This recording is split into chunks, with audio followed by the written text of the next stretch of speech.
Thank you. Okay, welcome back. Next speaker in this afternoon session I'm sorry.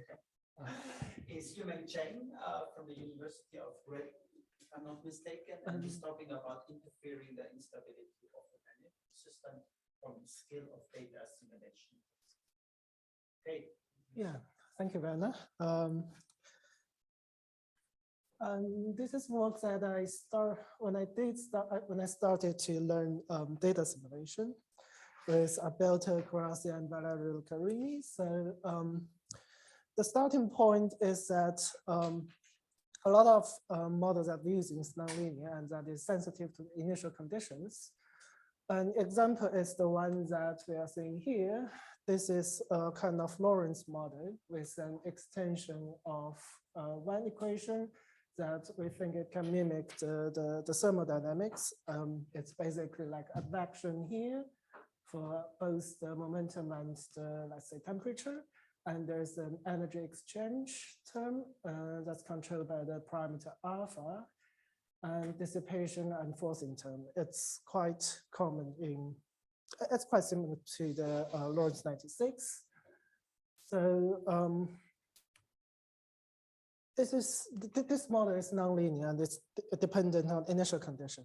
So I want to also specify a bit, although I think most of you already know, just shows that I also know it, that what is the instability we are talking about? It's the sensitivity to the initial condition. So for 1D problem, if I have a perturbation in the initial condition, this error will grow with time. And this is also true for the multidimensional system. And if it's an n-dimensional system, then we usually quantify this kind of instability by Lyapunov exponents.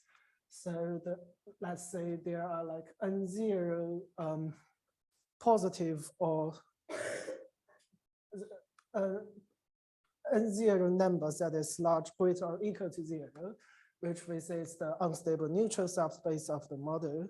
And the rest are the stable. And what we are going to be looking at more interestingly is the unstable neutral part. And if we sum all this up, there is this indicator called Kolmogorov-Sinai entropy. And this is very undesirable in the numerical error prediction. So what usually people are doing to control this type of error is using data simulation. And the instability property is widely used to guide this kind of design of data simulation. One example is basically if we're thinking about ensemble Kalman filter, we usually think that ensemble Kalman filter corrects the error from the unstable neutral space because in the perfect model setting, in the very idealized setting, there are no source of error there. And there are some results showing that if I'm using an ensemble Kalman filter, that the number of the ensemble size should be at least the same as the dimension or the number of unstable neutral subspace, which if we use the model that I showed you in the first slides, we can see that right after we have the vertical line indicating the unstable parts, the error just drop drastically to the point that is very low, because basically we don't have a lot of sample error there in the ensemble. And another example of the instability guiding the data simulation design is the so-called assimilation in the unstable subspace. It's just an example. Basically, people are directly observing the unstable Lyapunov covariance Lyapunov vectors. And there's another benefit of ensemble Kalman filter is that mostly don't need to explicitly write down the tangent linear model. Usually it's done by a kind of approximation by ensemble members. So yes. When I try to learn that all assumes a perfect model, remember? Yes. That's really important. Yes, it's really important. I should write it in the slides, but what I'm going to say in the following is all based on the assumption that it's a perfect model. So when I learned the data assimilation, and using with ensemble common filter and using the model that I showed previously, I put up the model parameters, which means what different model parameters, the instability properties will change. What is very interesting is that the error of the data assimilation also follows the change of the parameters, and it seems to be quite consistent around all these values. And the first explanation that comes into my mind is quite clear that because the data assimilation corrects the error in the unstable neutral space, of course, the error would follow this. But maybe there's more, and there's also something comes to our mind is that if we want to compute the Lyapunov exponents, sometimes it can be quite expensive. We need to do this orthogonalization at many time steps, and we need to wait a very long time to converge to a state that we can see, okay, this is the general Lyapunov exponents. So we start to think, if we have this very nice correspondence between the model and between the error and model instability, and can we reverse the view angle instead of say we guide the design of the data assimilation from the instability property, if we can derive something about instability from the error of the data assimilation. So something comes to my mind first is that if we have this nice figure here, we maybe can actually experimentally see, okay, what is the dimension of the unstable neutral subspace? So, but maybe we can do a bit more besides, in addition to this. So we look a bit of the literature of what's going on with the data assimilation, with the common filter.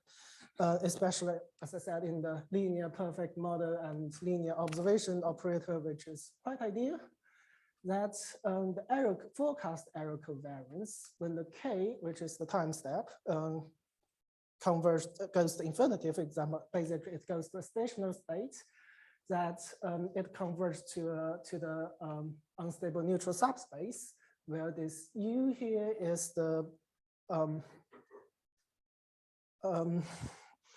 positive, the unstable backward Lyapunov subspace.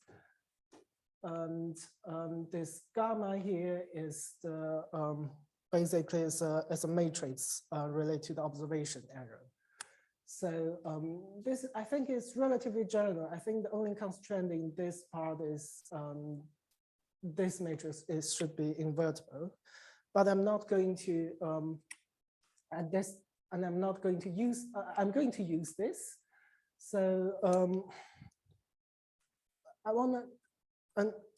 realize that in this kind of very idealized setting, the trace of this P matrix is basically just kind of the root mean square error. So I want to get what the trace of the matrix is, but I'm not smart enough to get it equivalence. So I only get the upper bound of this, which looks like this, which I'm quite satisfied with because we have N0, which is the dimension of the unstable neutral subspace. We have the lambda 1 here, that is the leading Lyapunov exponent. We also have delta t, which is the frequency of the observation, and beta, which is a coefficient for the observation. So this exponential equation, if we think a little bit positively, if the frequency goes to 0, this exponential relationship become kind of linear. And when I compute the upper bound, I assume the beta k equals to 1 because I use the error that is normalized by the error variance. So I did a bit of experiment with very different model parameters. These are two scatter plots. Each point represents one model configuration. The horizontal is the arrow and of the data simulation, and the vertical line are the leading Lyapunov exponent and the sum of the Kolmogorov entropy. So this seems quite nice in my opinion. Basically, we have the red is upbound and the black is the experimental arrow, experimental results we get. And the experiment result follows, I think, quite well with the upper bound. So, but we can't really we can't really get the exact value of the Lyapunov exponents from the upper bound. But what we are thinking is that if we know 2 points of the in this kind of linear straight line, we can infer the Lyapunov instability properties for the other model configurations, which can be quite efficient because we don't need to run the whole thing again for different model parameters, as long as we know the error of the data simulation. But this figure comes from also from a very idealized scenario that we observe basically at each time step, and we observe every grid point, every variables in this state vector. So we did a bit of change in terms of, we played a bit with observations. So we changed the variance of the observation, which it seems to hold as well.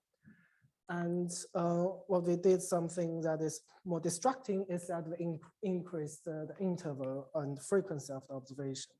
So basically, if we have relatively frequent observations, this relationship holds. But if we increase the observation frequency, that means we can't approximate things in the tangent linear space. So, and this clearly violates what the assumption of our results. So we won't have something like that, which we will have something looks quite badly. So this comes to an end to my talk. So we derive an upper bound that that relates the Lyapunov exponents to the error of the common filter, and we look at the relationship between the instability property and the scale of the data simulation, and we think there is a possibility that we can infer the instability properties from the error of the data simulation based on the existing information we know for other model configurations. And because we are currently looking at perfect models, so we are thinking about if we are doing something in the future, we are thinking about what happens if the model error is present, or if we are dealing with parameter estimation, that means the parameter is changing, so it's the local property of the model, instability property of the model. So yeah, thank you.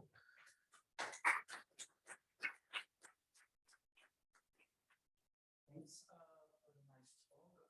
Are there questions? There was a question, a comment online that they couldn't hear the audience very well. Ask if people could use microphone to ask their question.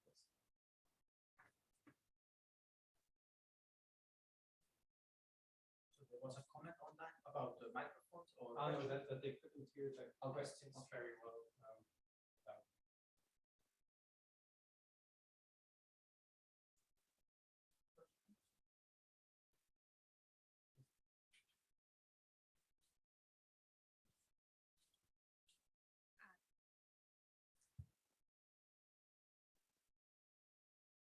Is it working? Is that okay? Yeah. Okay. This is more of a clarification, but on the previous slide, did you say that more observations led to a worse? More observation is better. Oh, okay. Yeah. Okay, sorry, that was it. Yeah. That was also- But when I say, okay, I know what I mean. When I say worse is that when we increase the we have longer time steps between observations. So because we need very frequent observation to make the assimilation in the tangent linear space that works. So yeah. Thank you.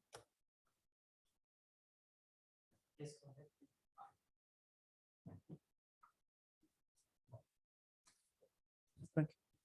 Can you give an example how the bound you have developed to apply to real applications? It's like an example how to apply the bound you have developed to real applications. Yes, in this work, what I'm thinking here is mainly to explain why we see this kind of results experimentally using the upper bound. But there is, of course, if we think this can be applied elsewhere, and if we, yeah, it's a thought. I don't know if it can work. So if the upper bound is not so far away, or if we can accept, if we already know something about this line, and if we can directly compute this line, we can probably directly use this line instead of the experimental line, which is the upper bound, to just move it a bit to fix to the original to the experimental results. But it's a thought. I don't know if they work or not. More questions? I think. Yes, go ahead.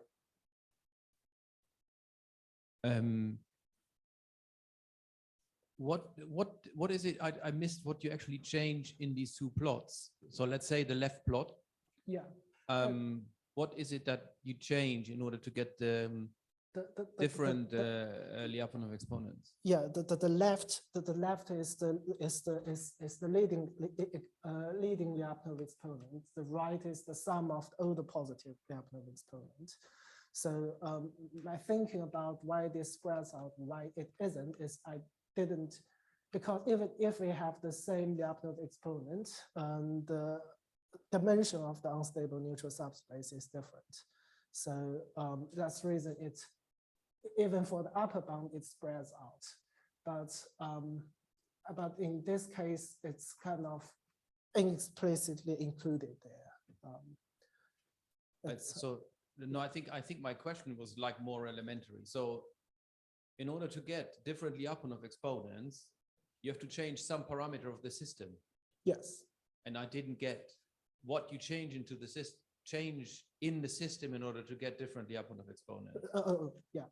Some parameter. We changed the alpha and gamma, which is this parameter alpha and this parameter gamma. Okay, thanks. More questions? If not, let's thank the speaker again.